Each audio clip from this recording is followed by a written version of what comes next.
आधी रात का समय था। उस भयानक जंगल में लाजो बुरी तरह से दौड़ रही थी। उस भयानक जंगल में अजीबोगरीब आवाजें चारों ओर गूंज रही थी कि तभी लाजो की नजर एक सुनसान गांव पर पड़ी।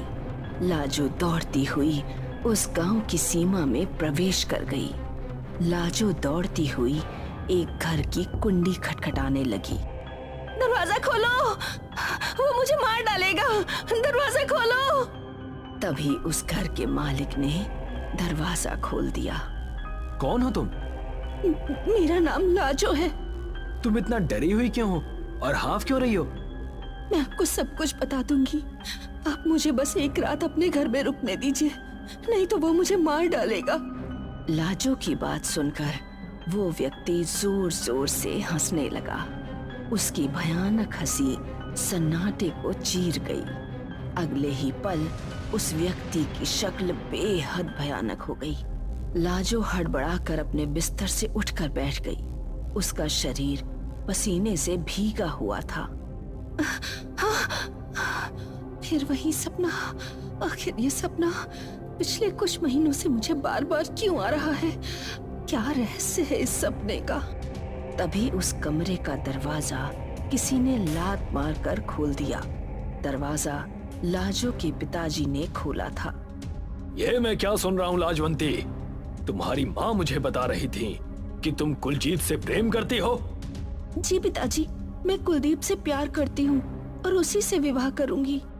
लाजवंती, इसके आगे अपनी जुबान से एक शब्द मत निकालना। ये जानते हुए भी कि कुलजीत एक हिंदुस्तानी है, तुमने उससे विवाह करने का सोचा भी कैसे? तुम विवाह सिर्फ जीतू से करोगी। नहीं पिताजी, मैं कुलजीत के अलावा किसी और से विवाह करने की सोच भी नहीं सकती। और कल कुलजीत मुझे लेने आ रहा है, मैं उसके साथ हिंदुस्तान चली जाऊंगी। लाजो की बात सुनकर रतन सिंह क्रोधित होकर वहां से चले गए। अगली रात आधी रात के समय लाजो बेचैनी से अपने घर के बाहर किसी का इंतजार कर रही थी कि तभी एक कार उसके दरवाजे पर आकर रुक गई। कार में सवार कुलजीत, माधव और रंजीत बाहर निकल आए। माधव और रंजीत कुलजीत के दोस्त थे। कुलजीत एक ट्रक ड्राइवर था जो आजादी से पहले लाहौर आता जाता रहता था और वहीं से कुलजीत और लाजवंती की प्रेम कहानी शुरू हो गई। मगर कुलजीत और लाजवंती की प्रेम कहानी शुरू होने के कुछ सालों बाद भारत और पाकिस्तान में बंटवारा हो गया। लाजवंती का परिवार लाहौर छोड़कर हिंदुस्तान नहीं गया, वो लाहौर में ही शिफ्ट हो गया। मगर कुलजीत के परिवार ने हिंदुस्तान में रहना पसंद किया। बंटवारे के बाद भी कुलजीत लाजवंती से मिलने आता जाता रहता था। तुम आ गए कुलजीत, मैं तुम्हारे आने की कल से प्रतीक्षा कर रही हूँ। मैं तुम्हें यहाँ से ले जाने आया हूँ लाजो। तो फिर यहाँ से जल्दी चलो, इससे पहले कि मेरे पिताजी आ जाएं। लाजवंती सही कह रही है कुलजीत, बॉर्डर पार करते समय कुछ पाकिस्तानी सैनिकों की नजर हम पर पड़ गई है। वो हमें आसपास ही ढूंढ रहे होंगे।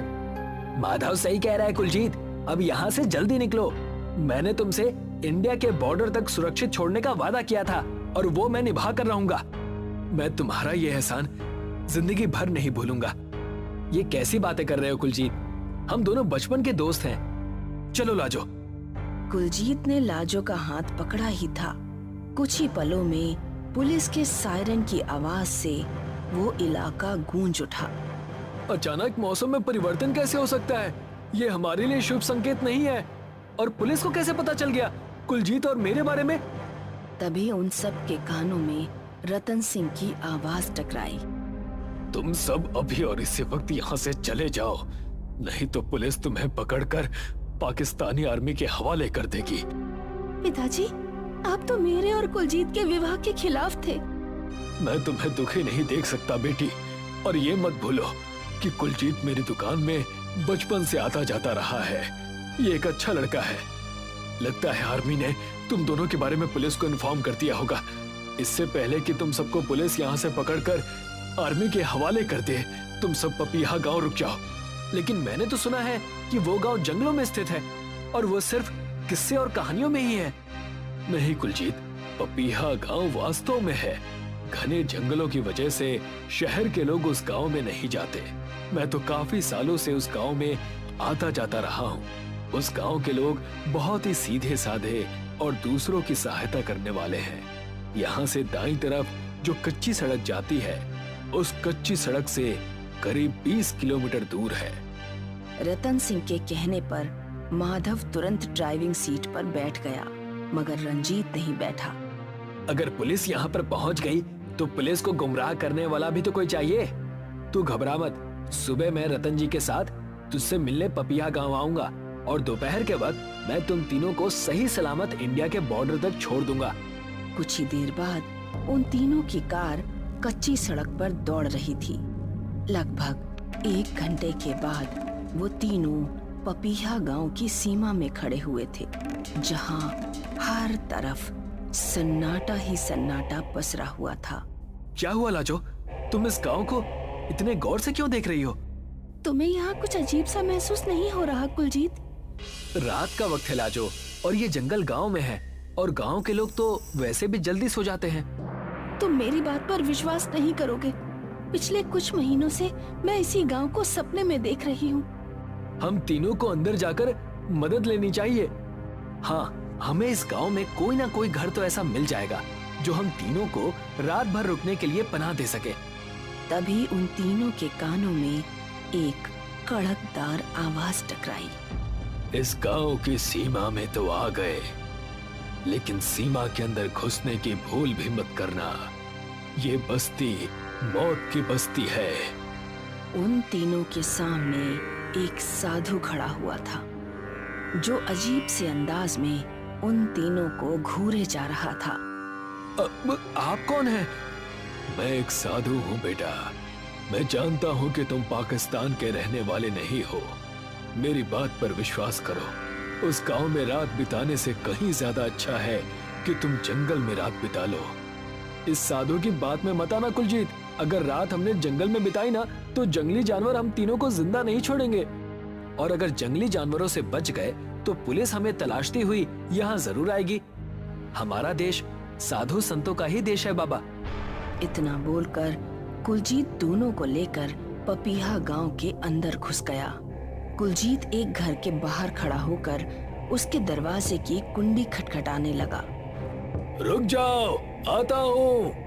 एक बूढ़ा व्यक्ति घर का दरवाजा खोलकर उन तीनों को सवालिया नजरों से देखने लगा।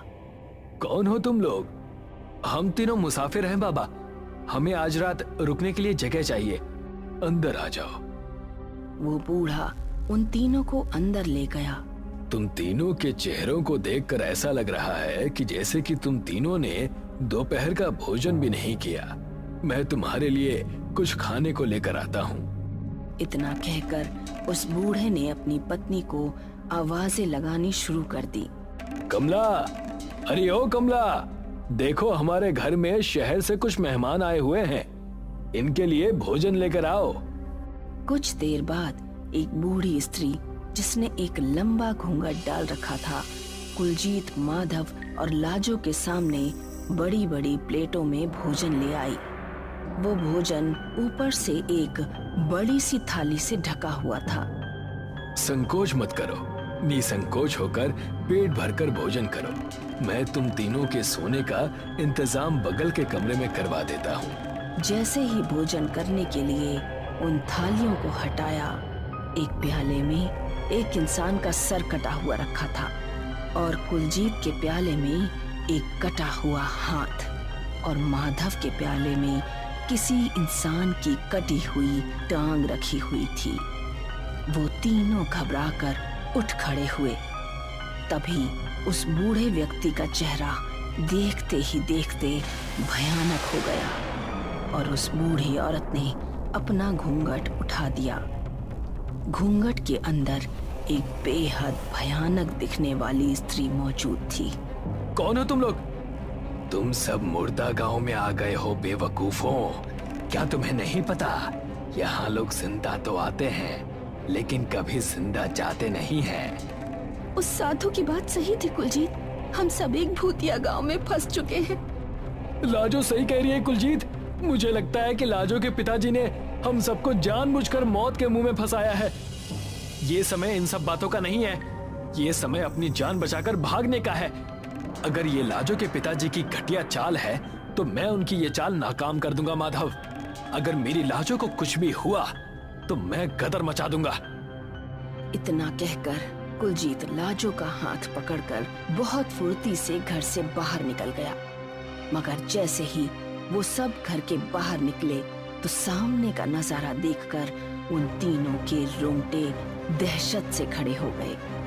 उन तीनों के सामने बेहद भयानक मुर्दा दिखने वाले लोग खड़े थे, मानो कि उस गांव में कोई जिंदा इंसान रहता ही ना हो। तभी वो बूढ़ा और उसकी पत्नी घर से बाहर निकल आए। उन्होंने किसी जानवर की तरह छलांग मारते हुए माधव को दबोच लिया। मुझे बचाओ कुलजीत, मुझे बचाओ। मगर कुलजीत के बचाने से पहले ही उस भयानक दिखने वाले बूढ़े ने माधव की गर्दन उसके धड़ से अलग कर दी। कुलजीत लाजो का हाथ पकड़कर भागने लगा। तभी कुलजीत को अंधेरे में दो लोग दिखाई दिए। वो रतन सिंह और रंजीत थे, जो कुलजीत और लाजो का रास्ता रोककर खड़े हो गए। उन दोनों के गले में एक लॉकेट अंधेरे में चमक रहा था। कुलजीत और लाजो दोनों बुरी तरह से फंस चुके थे। उनके पीछे उस गांव के भयानक मुर्दे उनकी ही ओर आ रहे थे। तुम दोनों यहाँ से जिंदा बचकर नहीं जा सकते। कुछ ही देर में ये सारे पिशाच तुम्हारा खून पी जाएंगे और तुम दोनों के शरीर कंकाल में परिवर्तित हो जाएंगे। ये आप कैसी बातें कर रहे हैं पिताजी?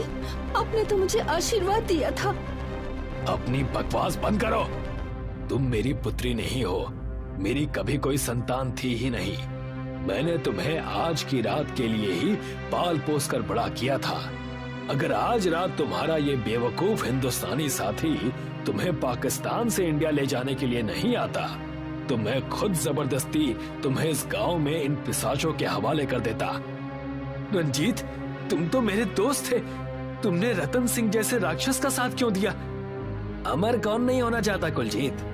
सच तो ये है कि मैं तुम्हारे साथ में कभी था ही नहीं। मैं तो तुम्हारी पल पल की खबरें रतन सिंह को देता रहता था।